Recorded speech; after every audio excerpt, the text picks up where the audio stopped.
Hey, beautiful. A warm welcome back to another episode of Life with Ussie, the podcast that holds space for every woman to step into their highest self.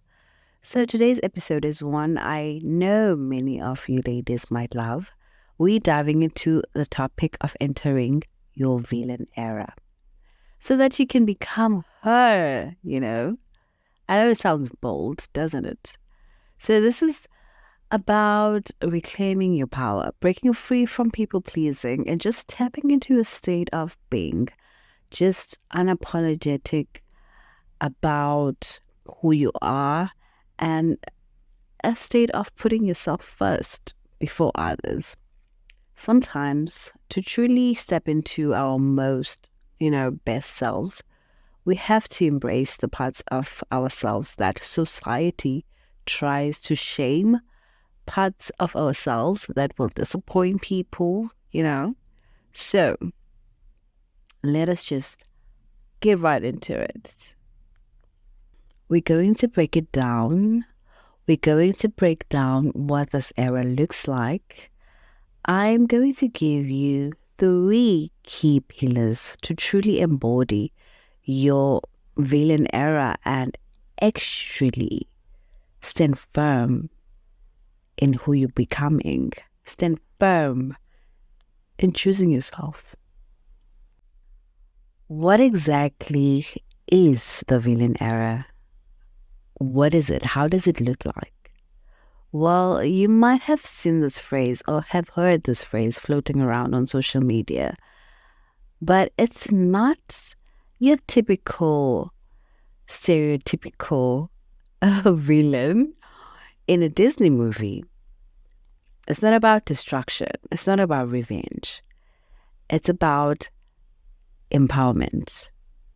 It's when you stop playing small, when you are intentional about not apologizing for being who you are, and when you quit bending yourself over to fit into molds for other people's comfort. So in your villain era, you decide to set boundaries and you decide to stick by those boundaries. And that's when you become the so-called bad guy. Because now, when you start prioritizing yourself, those who are around you for the wrong reasons, those who benefited from you people-pleasing, will now suddenly find your boundaries very uncomfortable. They will find your boundaries uncomfortable for them because they're not used to you having boundaries. Who are you now? You become the villain for saying no, for choosing yourself over others, and for stepping into the version of you that actually prioritizes her own happiness, her own needs, no matter what others think. It's about weeding out the leeches who thrived off your inability to say no before, and actually seeing their true colors when you finally stand firm for yourself and you choose yourself instead of actually putting others before your own needs. So we're going to break it down. We're going to break down what entering this era looks like. The very first thing that you have to embody is setting boundaries like a queen. I'm here to tell you, there is no better version of yourself without boundaries. There is no unlocking, unleashing your highest potential, doing things, achieving things you never thought you would achieve without you actually having boundaries first. This is your foundation. And I know it's tough when you're not used to it, when you're not used to actually setting boundaries for yourself and sticking by those. But when you start to do that, you'll see people fall away easily. And when people do that, when they start falling away, take that. Don't argue with that. Take it at face value. Because what happens usually is that maybe that friend of 10 years kept you around because you were always available when they needed a favor, when they needed a shoulder to cry on. But when it came to other things like having fun or going out, you were not on their radar. You were only on their radar when they needed help, when they needed a friend therapist, when they needed to vent. They know your number. They know who to call. I know I might be projecting a little, but I know many of us can relate. So, you need to start becoming self-aware. Understand thyself, understand your behaviors, understand your triggers, understand where you actually self-sabotage. When you're self-aware, it's very hard for others to push you, it's very hard for you to be a pushover, for people to push you outside your ethical or personal boundaries, because you know yourself. Okay, that is not how I roll. That is not my brand. That is not how I do things. And when you start being anchored in that, it's very hard for people to just pressure you into doing things that are not about that you're not about that. When you know yourself deeply, and you decide, this is what I will accept and this is what I won't. Know yourself deeply to a point where your boundaries are engraved in your brain, and your boundaries reflect to people who you associate with, to a point whereby people know that you don't enter into such spaces. When they need to go into such spaces, they don't even call you because you don't go there. You don't say certain words. When people need to say certain words, they look twice to see if you're actually paying attention before they say such words. When someone needs to handle people in a certain way, they know that that's not you. They can't do that to you. You need to know yourself deeply to a point whereby your boundaries, they are loud enough that you don't even have to say it. People can just look at you and be like, oh no, actually I can't just, I can't just dump here. I cannot just dump here. Do you know how sometimes I would be with a friend and then we meet a friend of hers, and then I see her tone of voice, it changes. This happens a lot. I'll see her tone of voice changes when she's speaking to another friend of hers. And I'm like, okay, I've known you for about 8 years now. I've never seen you speak like this. And then I actually realized, oh, okay, it's how I present myself. You cannot just speak to me any other way. You cannot just do that. And this also happens with men as well. Recently there was this guy who was trying, do what guys do, and he wanted to smoke.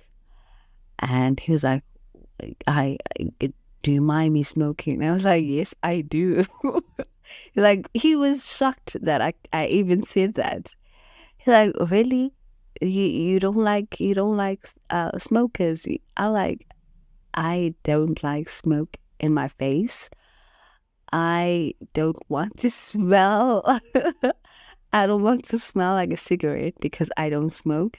I have on a fragrance here and I'd like it to stay that way. And he was shocked. He was like, oh, so you wouldn't date anyone who smokes? I was like, no. No. It's very hard at first because you sound like uppity. Uppity. What is it? What is that word even? You sound like you're full of yourself, but it's just boundaries. I don't want you to smoke around me. My second point for you ladies is to embrace being misunderstood. Here's the truth. Not everyone will understand your journey, and that's okay. People struggle to accept change. And when you start choosing yourself, you'll face some passive aggression.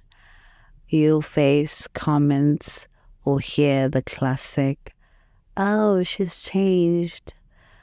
Let them talk. That's the whole point. To evolve, to change. Isn't that the point? Many of us have been, conditioned from very young age to seek approval from others, to seek approval from society, from our parents, from friends, from family. And it's very tough to let that go. But when you're entering your villain era, this means releasing the need for validation. This means letting that go. You don't need validation from friends. You don't need validation from your family, from your neighbor. You don't need that. You don't need validation from church. You have to put yourself first, put your desires, your needs first. It might sound selfish. It might sound selfish as we say it. It might sound selfish to others as well. But let me tell you, being selfish isn't always bad especially when it comes from a place of self-preservation, when it comes to self-love and actually self-improvement. Women have been conditioned to give and give and give until there's nothing left. And in this era, we are reclaiming what's yours and standing firm on that, even if it makes others feel uncomfortable. And guess what? They'll leave. But that's okay. Because at the end of the day, you will find people who are aligned with a new version of you. Please don't cheat yourself out of that. Don't cheat yourself out of actually aligning with people who can make you and help you elevate, who can make you better, people who you can actually learn from. And people already misunderstand you anyway. They misunderstand you right now. So give them a real reason. And that's the essence of being a villain. You give them a reason. They already misunderstand you. Give them a real reason. My third point for you ladies is to start redefining your narrative. Redefine how you want others to view you, how you want to view you. We live in a world where people love to label others. They will try to put you in a box, a box that fits their perspective of who you are. And people who don't conform to those boxes are who we call villains. We see them as the bad guys. But the real her writes her own story. And maybe you've always been the good girl. That's the narrative that you went about with. That's how people viewed you. That's the box that you actually lived in. You were the fixer, you were the people pleaser, or you still even the people. I hope you are recovering. I hope you are a recovering people pleaser, because I am. I hope you are not a full people pleaser right now. If you are, start becoming a recovering people pleaser. That's where we will see improvement. I hope you are a recovering people pleaser. My third point for you ladies, and entering your villain era, is to start redefining your narrative. Start redefining how you want people to view you, how you want to view yourself.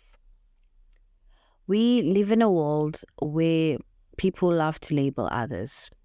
They will try to put you in a box that fits their perspective of who you are. And usually people who don't confirm in boxes are called villains. They are the bad guys. And that's what we want. Currently, that is what we're striving for. Because the real her, she writes her own story. She writes her own narrative. She's not put in a box.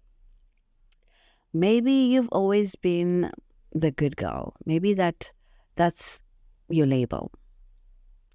Maybe you are the fixer, people pleaser, the one who puts herself last, the one who shows up for other people and never shows up for herself. And it's time to let that version of yourself go. It's time to let it go. It's time to put her in a different box, discard it, throw it away, and find a version of you that you actually can be proud of, a version of you that does not self-sabotage, a version of you that does not show up for herself. And you have to be done being taken for granted. You have to step into a role as the main character of your own life, not everybody's life, your own life.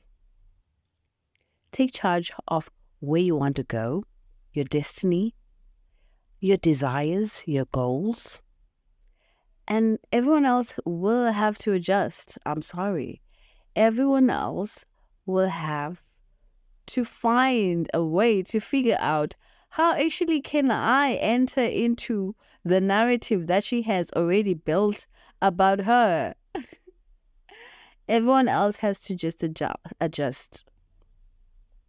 You have to start walking boldly in your truth and actually embrace the idea of actually evolving and shifting into a better version of yourself. And I must be real with you. When you start entering your villain era, it does not mean you stop caring. It does not mean you think you're better than others. It means you start caring deeply about yourself. You taking a responsibility for your own happiness and your own well-being. And I think that's beautiful. Being okay with letting people down.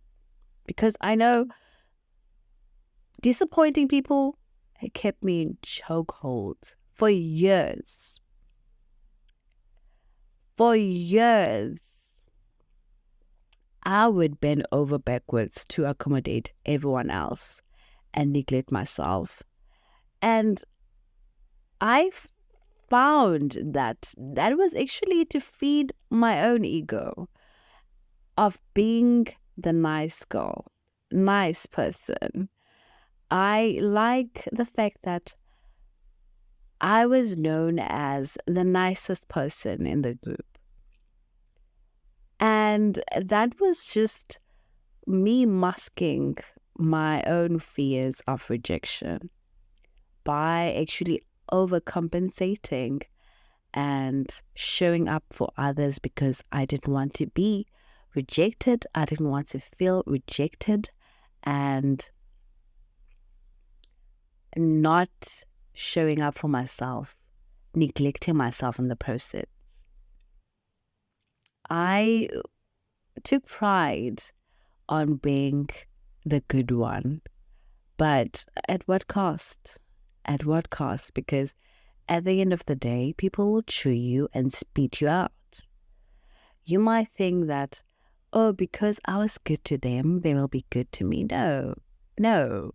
You realize that, oh, actually, when people are done with you, they can actually discard you. Like, you were not good all these years. And that's when I started entering my village. I was like, oh, okay. All right, got you. And I started moving accordingly. So now I know that was a mouthful. That was a lot to take in today. And I know that this journey is not easy. It's not easy to now decide to be selfish for yourself. It's not easy to shed old beliefs, and facing your fears. It's not easy at all. But it's transformative. It's needed. You'll meet her, the version of you that's confident, the version of you that's magnetic, unstoppable, by actually facing those fears, shedding those old beliefs, shedding those patterns of you that did not benefit you. And I want us today to take a moment and to reflect where you've been holding yourself back. Where can you start setting those boundaries or rewriting your narrative? Ask yourself that. Ask yourself, in situations where you see yourself actually self-sabotaging, is this really me? Or am I shrinking to meet someone else's expectations? And once you start asking yourself those questions, you begin to unlock the version of yourself that's been waiting to emerge. And I take a lot of pride in journaling. Journaling can be a great way to track such moments. You have to be honest with yourself by writing down how you have previously self-sabotaged, how you have previously not shown up for yourself. How have you previously said yes to things that you wished you wished you could have said no to? And those are in the past. And we cannot beat ourselves over those things, but highlighting all these areas will give you a better perspective on how to move better going forward, how to actually react when you are placed in a similar situation. And it takes practice, it takes being intentional, and I do believe in you that you'll get there. And that's the end of today's episode. I'd like to thank you so much for tuning in today's episode. And I hope you can share your thoughts and your experiences as a recovering people pleaser. I hope we are recovering people pleasers. I hope we are not standard people pleasers. No ways. And please, let's keep the conversation going in the comments. Until next time, keep shining your light no matter what the world says. And remember, you are the author of your story. So write it in a way that honors you. Until next time.